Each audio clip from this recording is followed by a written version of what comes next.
Well, being a leasing broker, I always would recommend, sometimes owners want to do rentals on their own, which is fine. But I'll tell you, there's really, especially in San Francisco and the state of California now, there's a lot of strict rules and regulations for rentals, and it changes quickly. Welcome back to the Massive Passive Cash Flow Podcast. I'm Gary Wilson, your host, and I'm glad to have you back listening or watching if that's the case. We have a great guest today, David Chesnosky from San Francisco in the Bay Area, California, to talk about the rental market out there in the Bay Area. Okay, now there's a lot going on out there, but I just want to tell you right up front, you're going to want to take notes on this because remember, everything is relative. Wherever you have people, you have rentals. Wherever you have rentals, you have investments. Somebody's making money, and might as well be you. All right. So pay attention. If you're driving, just listen to it later. We'll have show notes for you too, by the way. So first off, David, I just want to say thank you for doing this. I know how busy you must be, and we really appreciate you coming on and sharing your insight for the Bay Area. No problem. Yeah, thanks, Gary. Thanks for having me on. Yeah, definitely. The rental business is nonstop. That's true. So we stay busy, but but it's I love it. I've done it for a long time, so I'm used to it. Yeah. Well, what's interesting is I guess if you live long enough, you realize everything's cyclical, including the market, real estate market, the microeconomy, macroeconomy. But overall, everything always goes up. Okay. So I've had people a lot of times tell me, Gary, I want to invest in, Macon, Georgia, Dayton, Ohio, because it's so cheap and affordable. Like, I get the logic, but just remember, that's the front end. On the back end, where you actually make money, right? If you spend less in this less expensive area, you're going to make less. Okay. If you want to make big money, you've got to go to a big market. So let's just start at the beginning.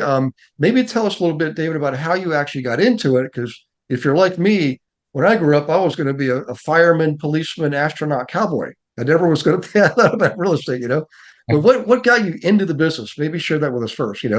Yeah, no problem. My father was in construction, and he was a plasterer. I used to work with him when I was a kid, and then in high school, and he really wanted me to go into real estate. I had my best friend's family, who I grew up with, was the largest residential multifamily apartment owner in San Francisco. So I got to have that connection. But when I started working, I got into sales. I was in a different industry. And then in 2003, my friend's family reached out to me.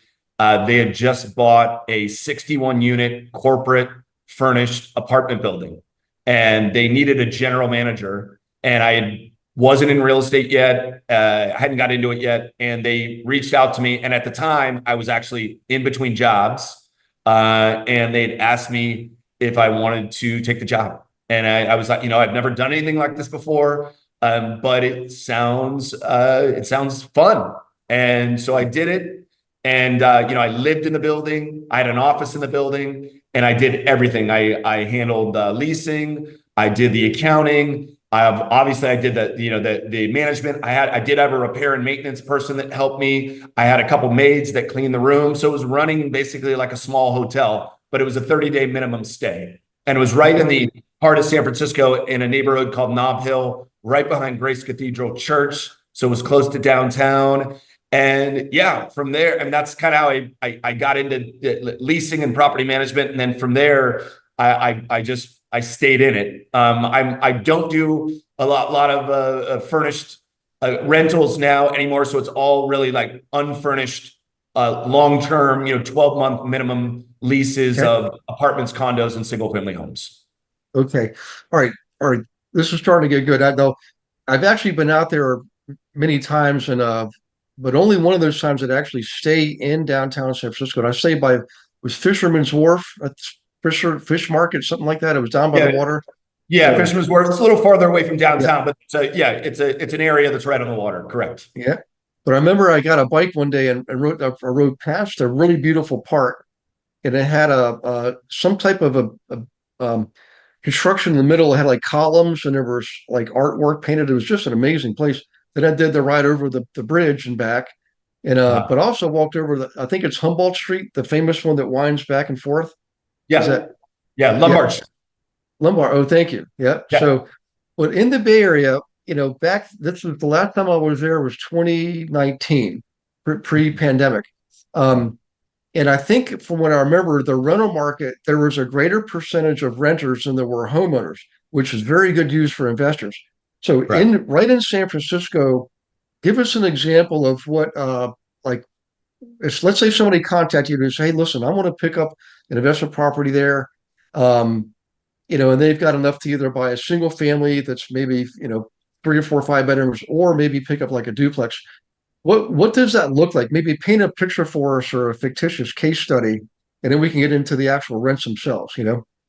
Yeah. So let's, yeah, I'll go over a few things. So, Mm. speaking of pre-COVID, the pre-COVID rental market, was it was pretty crazy. Even in the downtown area, it was really crazy. It was just rents had just skyrocketed from the last downturn of the economy in like '09, 2010, started to recover in about 2011. And then from 2011 to 2019, it was crazy. It just rents Yep. continued to go up every year over year. And as once again, especially in downtown San Francisco, now post-COVID, downtown is the one area that has really been not that it's still struggling.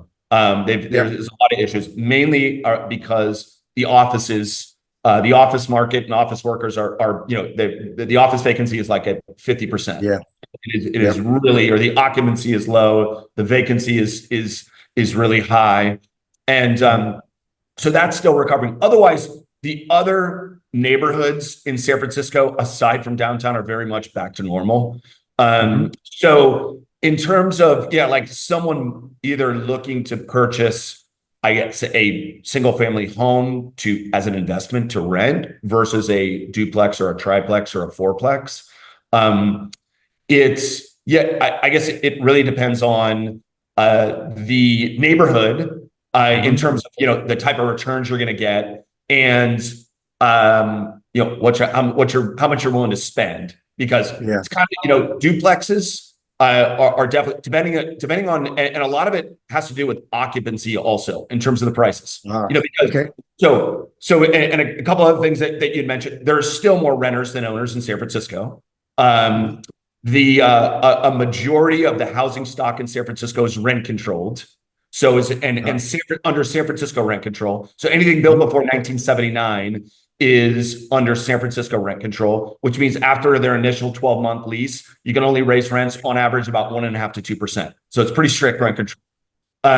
So in terms of, yeah, purchasing, I mean, if could you, and that's actually I guess it's a good comparison, because the single family homes in San Francisco, in a really popular rental neighborhood or a popular neighborhood in general, are not cheap. And then Yeah. same with duplexes, triplexes, and quadplexes. You can get a better deal on Mhm. a multi-unit property. Like I said, depending on the the tenant mix or the tenant profile. You could have Okay. people that have lived in a building for a really long time, so their rents are lower, which means if that property hits the market, the price is going to be lower.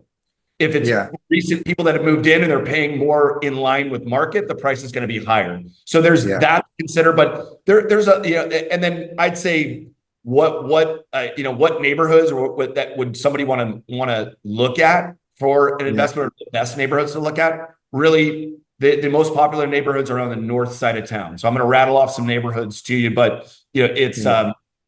what I tell everybody if they ask me: Pacific Heights, Cow Hollow, the Marina, Russian Hill, North Beach, Telegraph Hill. So probably the top 5 or 6 neighborhoods. So these are the diamonds in the rough, so to speak, the gems. Yeah, that's Okay. where it's Okay. it's where if you were to look at achieved rents, it's Mhm. where owners are getting the best rents. So, if they're buying a property and they're investing, obviously they're buying the property, and then if they're putting more money in the property to improve the building or improve the units, there's a really good chance you're going to get the return, because that's where, there's a lack Yeah. of supply and there's a lot of demand, and there's always demand. People always want to live in Yeah. those. Yeah. Well, what are some of the things owners can do to maximize the rent? I mean, you mentioned making improvements, but is there like I've seen a lot of cities where people are now putting in rooftop decks. They'll put down, I forget the roofing material. It's not typical roofing, and they'll build a deck on top of it. But things like that, or what are they allowed to do? I mean, 'cause a lot of it's going to be, the permitting is going to be a restriction there. But what are some of the things you've seen that allow people to maximize their income on these properties? Yeah, no, that's a good point. No, hey, rooftop decks, and Mhm. some owners don't like rooftop decks. They don't want the liability. They don't want tenants Yeah. going up there late at night, or and somebody having it and falling off the roof, or who knows, having an accident. Yeah. But I do see a lot of new, or even older properties where owners are able to get permits and they're adding rooftop deck. It's definitely a really valuable amenity, especially because, once again, in those neighborhoods I mentioned, there are not a lot of tall high-rise buildings. It's Yeah. really hard to build tall high-rise buildings or homes like that, because you start getting into blocking other people's views, and then it just gets really hard to get to get permits approved. Hmm. But you also, of course, everybody knows there's lots of hills in San Francisco. So if you have something where from the roof you get an incredible view of the bay Yeah. or the Golden Gate Bridge, of course that's going to add value. So that's a great one, that in terms of the building and the property. Yeah, and then just updating other common updates in like painting the building, giving it a nice Okay. new coat, upgrading the lobby, maybe putting in some new floors in the lobby, new lighting in the lobby, new carpet. So all of that is definitely going to help. And then once you get inside the unit, people want modern, they want modern finishes and modern, so they like open kitchens, right? So opening Yeah. up some of these older buildings, they have like small little galley kitchens or just a separate kitchen, and there's a wall between the living room and the kitchen. Opening that up, and then it's putting in a new kitchen, so new granite countertops, new cabinets, nice new flooring. One of the biggest amenities, especially and I don't think I mentioned, a majority of the housing stock in San Francisco, yeah, is rent controlled, meaning it's older. It was built Yeah. in the 1920s, the 30s. Mhm. So older building, older units. A lot of them, the older buildings, there's no laundry in unit. So adding laundry in unit, that's a big one Okay. in San Francisco, and something Yeah. that people will definitely pay for. Okay. Okay, cool. I appreciate the insight there. Now, how about the downside? What are some of the more common mistakes you've seen homeowners make when they're in the rental market? I mean, I know for me in the past it was always screening the tenants was like, boy, almost all the problems could be related directly back to that. But in San Francisco, you've got beautiful places there. It's not like you have a low end. I mean, I'm sure there are other markets in the area that are lower end markets, but the ones you mentioned, these are top end markets. So probably there's other factors. Are the things you've seen that people um, kind of common mistakes that people make? You know, did you know that you can participate in class every Monday? We call it Monday Night Live, 7 p.m. Eastern, with me and dozens of other investor agents from around the country, in fact, the world. Every Monday, totally free. No selling, no recruiting, just straight up education on anything and everything in real estate. And we have a lot of good guests coming on once or twice a month, bringing in expertise on subjects like how to buy a house with crypto. Okay. How about them apples? What about AI? How's AI affecting our business? How about the metaverse, blockchain processing? We're already using it in title work. So come on to Monday Night Live. Be ready to take notes and ask questions because it's live and engaging, and you get to participate by asking questions and meeting others. So we'll see you there. Go to GaryRealEstateWithGaryWilson.com. Click on the resource tab, drop down, and you'll see Monday Night Live. And in there, you can see one of the most recent classes. But more importantly, you can register for class as many as you want going up to like the end of the year, I believe. So in any case, do that. We'll see you on Monday Night Live. Look forward to meeting you in person. Take care. Well, being a leasing broker, I always would recommend, sometimes owners want to do rentals on their own, which is fine. But I'll tell you, there's really, especially in San Francisco and the state of California now, there's a lot of strict rules and regulations for rentals and it's changing. It changes quickly, and so I as a so and it's just something that if the owner is only renting, let's say 1 or 2 units a year, it might Mhm. not be something that they're always paying attention to and they're not aware of. Whereas somebody like me, I mean, we rent, anywhere from we just expanded into the North Bay. So, we're renting anywhere from 50 to 70 units a month right Okay. now. That's going to increase pretty soon. We're taking on another big portfolio in San Francisco. So, we'll probably be up to 100 units a month in the next couple months. So it's just something that we deal with on a daily basis. And, we're dealing with a Yeah. lot of different issues that come up. And I stay connected to the San Francisco Apartment Association. There's another group called the Professional Property Management Association that I Yeah. attend their monthly events. The SFAA lease gets updated annually. So that's probably one of the biggest things is that owners sometimes want to try and do things on their own. There might be certain things that they miss. There might be certain Yeah. things that they're saying to people that they shouldn't be saying that could get them into a situation that they don't want Yeah. to be in. So Yeah. Well, I know I'm one of those that thought, hey, I can do this on my own. And what I very quickly learned, and my mentor told me this 2 days ago, look, I know you're going to want to do this because most new investors do, and he could see by my personality, I had to do everything myself. And yeah, the mistake that I made was I actually didn't account for property management in my pro forma because I said, well, I'm going to do it myself.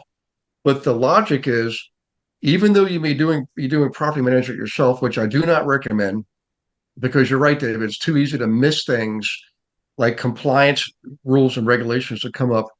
But the mistake I made was I thought, well, I'm going to do it myself. Therefore, I can afford to pay more. I'm not going to have as many expenses. But the thing is 2 parts. Number one is the role of being a property manager is different than the role of being the investor. right, So you make your money as an investor by being the owner and collecting profit. You make your money as property management by providing that service to others. So if you're going to do your own property management, you should pay yourself to do that because right, it's even in the eyes of the IRS, it's separate. And so I learned that lesson myself, and I constantly preach that to people. Even if you're going to do it yourself, still a lot, some whatever, to 10% perhaps, to cover it. Because later on, you may decide to turn it over for property management. And if you didn't have it in your budget back then, that means you're cutting the profit now. And that's not a good thing to do. But the other right, thing, too, guys, is man, David hit the nail on the head. There's things that you just don't know. When you don't know what you don't know, those things usually hurt, and it's going to hurt you financially, legally, in other ways. The other thing, too, guys, is if you're the investor, be the investor. You're going to make more money as an investor than you will you're managing properties. I'm not against that. I used to own a business, I'm not against it, but I was the owner of the business, right? right, So the point is um, your time should be used as an investor to find the next investment. Allow someone like David's company to take care of the leasing and the management for you. They're good at it. That's what they do. They're experts at it. They deserve what they earn, and they save you a lot of time and trouble. So, anyway, sorry that's my preaching moment for today, David. No, yeah, So, no, you're those are good points. And I get it. I worked with one thing I didn't point out. I my background also is I worked with two of the largest landlords in San Francisco. And most recently I left them in 2019 to go out on my own and start my own business. But I worked with a very large investment group who at one point was the largest landlord in San Francisco. And I helped them on the acquisitions of properties. So I would sit down with the acquisitions people and the asset managers, and we'd go through yeah, the underwriting. And I get it. The property in San Francisco is not cheap. These apartment buildings we're buying, they weren't cheap. So we have to make sure that we're hitting our returns. So those margins can get thin. And if somebody's looking at it and they say, wow, 5% or 6% a month to pay a property management company, I'll just leave that out and I'll just do it myself. it can definitely, you're right. I mean, it can get challenging. So I would say, if you need to leave that out to make the deal work, then maybe it's not the right deal, because I would always have that in there. Right. I always recommend to people that they should hire a professional property management company to manage the building, and a professional leasing brokers to do the leasing. Yeah. And by the way, I appreciate you mentioning the other thing that I neglected to mention is I did build a property management company, and the manager and the top people there were very helpful when it came to identifying and acquiring other properties.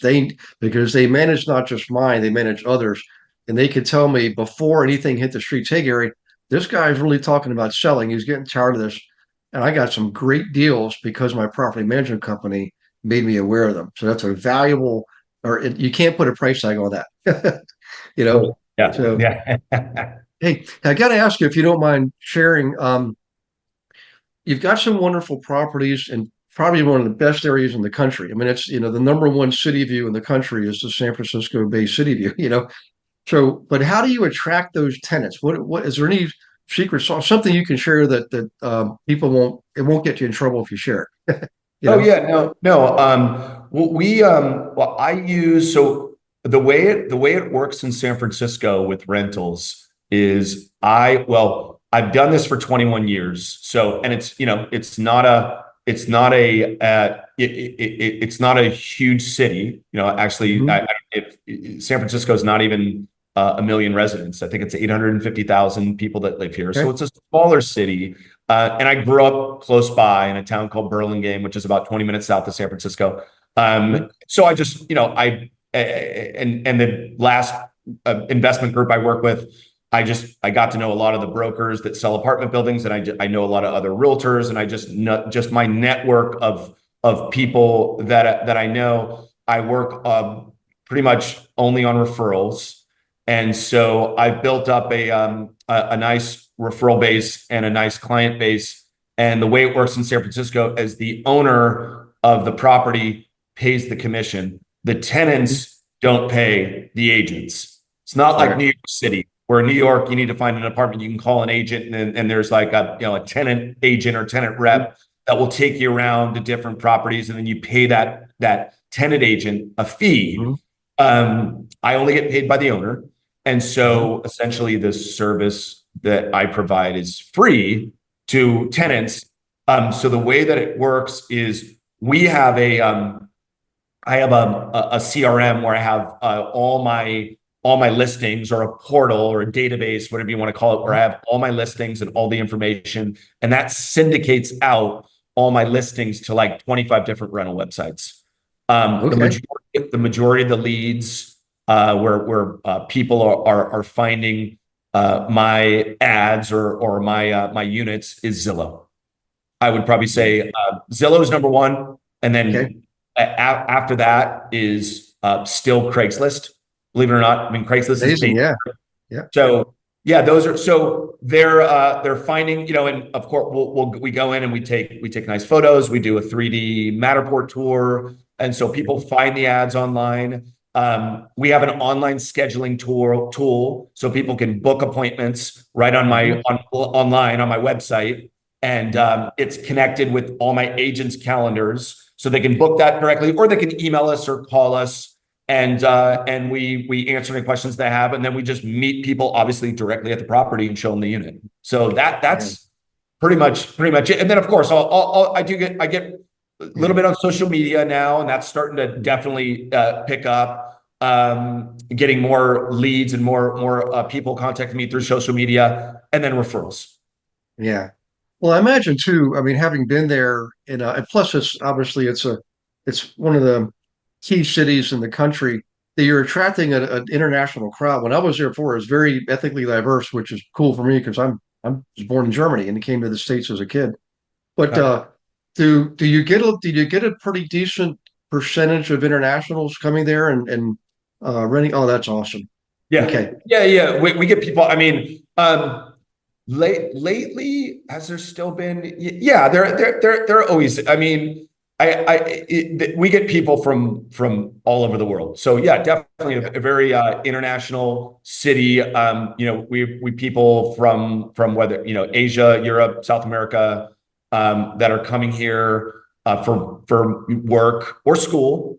Yeah. And but yeah, it's pretty. It's I'd say now it's probably back to normal. I'd probably say 50% or 60% of the people that are looking to rent are new to San Francisco, moving here, new. The Okay. other people, call it 40 to 50% already live here. They're Yeah. looking for more space or, more or less space or something Yeah. more updated or a different neighborhood. You get that a lot. It's interesting. San Francisco, people will move. Let's say somebody moved here 4 years ago and they moved here or 3 years ago, whatever. And they moved here. They didn't know the city. They didn't know the neighborhoods. So they picked, to live in one neighborhood. And now they've been here for like 2 or 3 years. And they're like, oh, I've lived here for a few years and I've been living in the Mission District and it's great. But now I know San Francisco better and I want to live in Cow Hollow. And so they want to Yeah. move neighborhoods, even though San Francisco is small. It's only 7 miles by 7 miles. So to get from one side of the city to the other, you can probably go from one side of the city to the other in about a 25-minute car ride. So it's not that big, but the neighborhoods can definitely be a little bit different. And Yeah. there's other factors that go into it. Like I have a majority of my friends live in Cal Hollow, so I want to live closer over here, or I want to live closer to my office. Right. People there is that change now where I would say a majority of the people that are moving here or moving and they in terms of like work from home versus office, they have to Mhm. be in the office about 2 to 3 days a week. So it is still important for them to be at least fairly somewhat close to where they work. Yeah. Well, I appreciate that.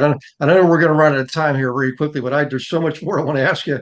And one of them is I get this all the time, so I'm going to go ahead and ask you because I know people in the reviews will people say, why didn't you ask this? But when it comes to rent control, we have rent control in multiple places. Like it's in New York, it's in any large city, San Francisco, of course, up in Toronto. I used to live in Canada for 5 years. But how do you navigate that in San Francisco? And I mean, you've been there your whole life. Or anything you can share with owners and really other realtors too? How do you navigate that it looks scary, but actually you still make money. People still invest there. I mean, it's not like it's the end of the world or anything. The thing about correct, yeah, and a majority of the owners that I work with, so right now, single family homes and condos are not rent controlled in terms of how much you can increase rents. There's other things that you have to factor in that might seem like rent control, but it's not considered rent control for single family homes and condos. Okay. But yeah, a majority, I'd say 95% of the apartment buildings or apartments that I rent are rent controlled under San Francisco rent control. So the people, I will say this, it's very hard, I think, as an investor to make money in a rent controlled apartment building short term. So if you're coming in thinking I'm going to buy this building and then I'm gonna, once again, it depends on how many units are occupied, how many are vacant. But if you're coming in saying, I'm going to buy the apartment building and there's, it's 6 units and there's one vacant and the other 5 are occupied, and I'm going to hope to make, a certain amount of money over, 2 or 3 years, very hard to do that. So you really have to be in it for the long term in San Francisco. And those are Yeah. the owners that do well. You have to be in it for the long term. So what's long term? 7 to 10 years or longer to really do well. Because once again, and this is good for tenants. Obviously, we want to take care of the tenants that are living in the buildings, and there's only a certain percentage that you can raise rents, and you want to take care of those tenants. They're paying the rent, and that is something that is the law. You have to. And so, and it's, in my opinion, there's not a lot of people getting into, trying to find other ways to turn over a unit. You just, you take care of the tenant, you take care of the building. The one thing that right now has not changed is, which I know it's changed a little bit in New York, I think at certain buildings where if somebody's lived in a unit for a long time and they move out, the owner can improve the unit or not improve the unit, they can do whatever they want to it, and then they can mark the unit to market rent. So that's where a lot of times, you'll see a pretty good increase in value of the property. Hopefully it doesn't happen. They keep talking about, doing obviously or implementing new policies or regulations to really make rent control even more strict, which I don't think is the answer. I've done this for 21 years. I've seen, you've had rent control in San Francisco since 1979, and rents just continue to go up. There's a lack of supply here. There's a lack of housing and a lack of affordable housing. They really need to be building more housing, but mainly affordable housing, which it seems like they're doing. They're just not doing it fast enough.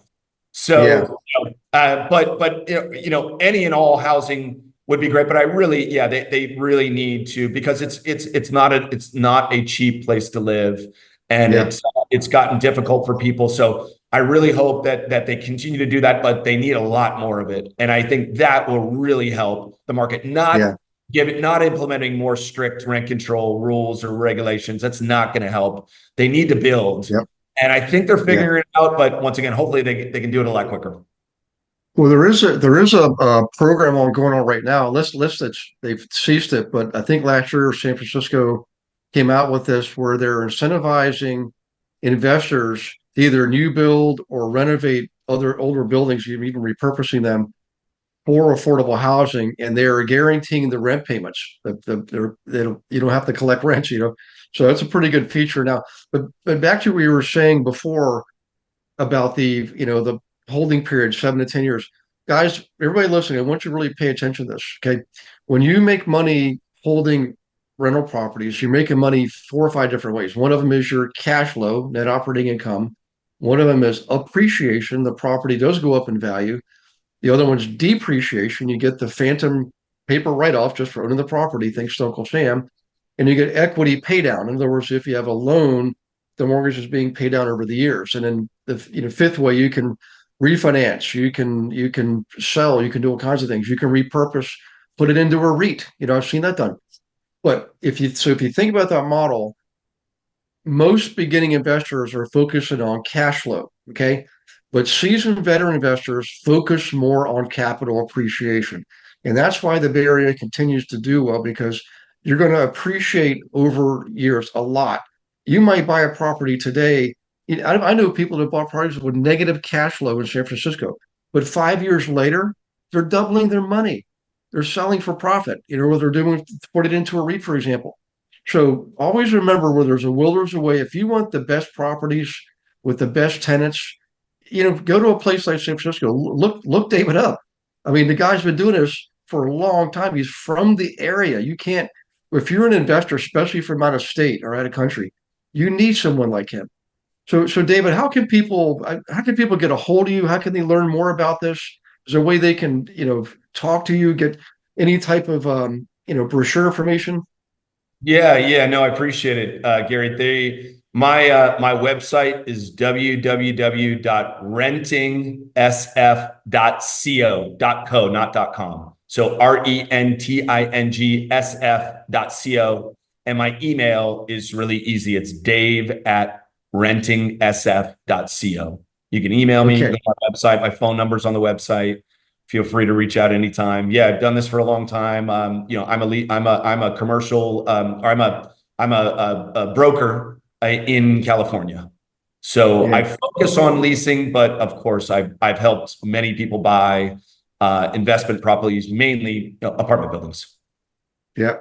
Well, I'm looking at the website now. So everybody listening, or if you're watching, go to the website, rentingsf.co.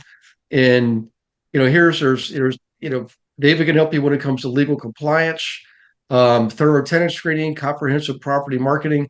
And I'm looking at some of the the pictures and the graphics now, and it's bringing back some very good memories. And I can't wait. In fact, there's the park I was talking about before we started.